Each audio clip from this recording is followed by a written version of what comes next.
Environmental law is no longer a side issue for businesses. It directly shapes how companies operate, where they invest, and how they plan for growth.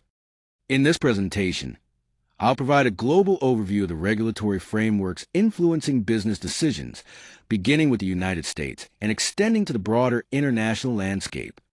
We'll consider how these rules create both obligations and strategic considerations across different business environments.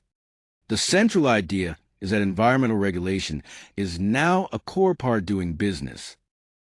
Environmental law matters to business because it directly shapes risk, resilience, and opportunity. It is not simply a regulatory burden. Companies that overlook compliance may face fines, litigation, reputational damage, or even operational shutdowns. On the other hand, businesses that treat environmental compliance as a strategic priority can strengthen investor confidence, qualify for new markets, and build greater long-term stability. The key point is that environmental responsibility is also business protection. Understanding the rules helps organizations avoid preventable disruption while positioning themselves for sustainable growth. The United States has developed one of the world's most comprehensive environmental legal systems. Its foundation is a series of landmark federal statutes, enacted primarily from the 1960s onward. Together, these laws established a broad structure for addressing environmental concerns at the national level. They also reflect a major shift toward using federal legislation to define environmental responsibilities and protections. The key point is that today's regulatory framework was not created all at once. It emerged over time through a sequence of important laws that shaped the system we recognize today. This slide highlights 4 foundational U.S. environmental laws.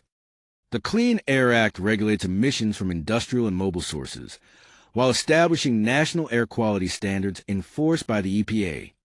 The Clean Water Act protects navigable waters through quality standards and discharge permits, with major implications for manufacturing, agriculture, and energy. CERCLA, or Superfund, makes businesses financially responsible for cleaning up hazardous waste sites, even when they did not directly cause a contamination. Finally, NEPA requires federal agencies to evaluate environmental impacts before approving major projects through the Environmental Impact Statement process. The Environmental Protection Agency, established in 1970, is a primary federal agency responsible for implementing and enforcing U.S. environmental law.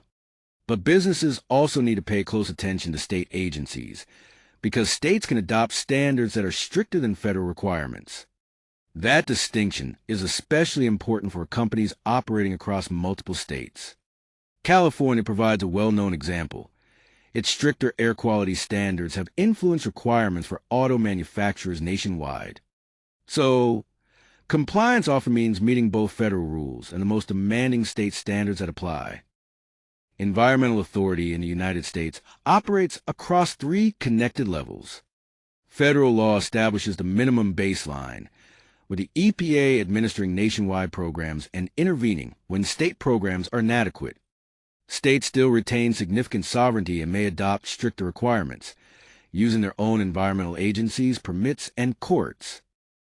Municipalities at a local layer through zoning, noise controls, and waste rules that can shape daily operations.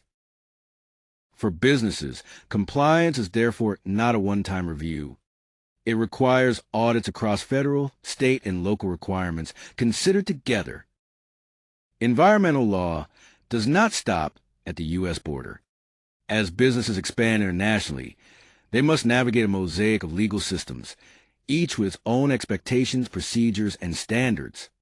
The European Union represents one example of a rigorous regulatory framework, while countries across Asia, Latin America, and other regions continue developing and applying their own environmental rules.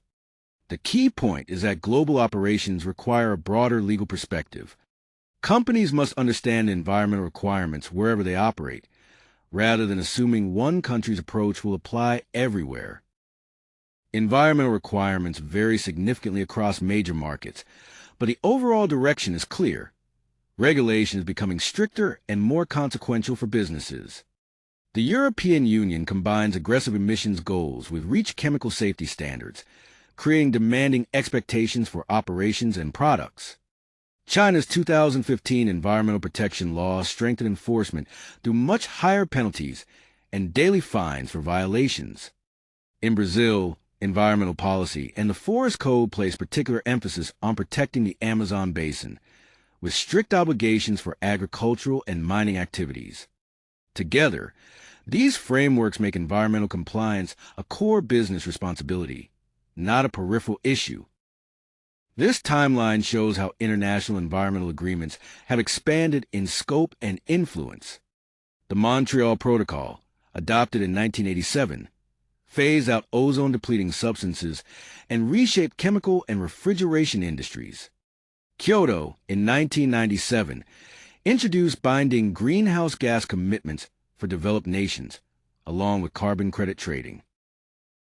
The Paris Agreement broadened participation, with more than 195 nations committing to limit warming to 1.5 to 2 degrees Celsius, influencing ESG strategies and green investment. Most recently, the Kunming-Montreal framework set a goal to protect 30% of global land and oceans by 2030, with major implications for land-use businesses. Environmental compliance is not a one-time checklist. It is a continuous cycle that needs to be embedded in day-to-day operations and governance. 3 areas are especially critical. First, permitting means securing the correct operating, discharge, and emissions permits before work begins. Second, reporting requires submitting mandatory disclosures, such as a toxics release inventory in the United States.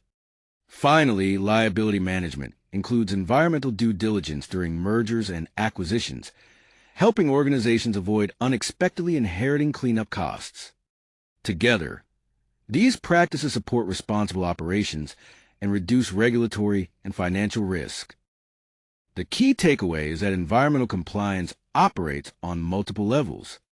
U.S. businesses must address federal, state, and local requirements, while multinational companies adapt to different standards in every country. Strong compliance is also a strategic opportunity, reducing legal risk, attracting ESG-focused investors, and strengthening long-term brand credibility.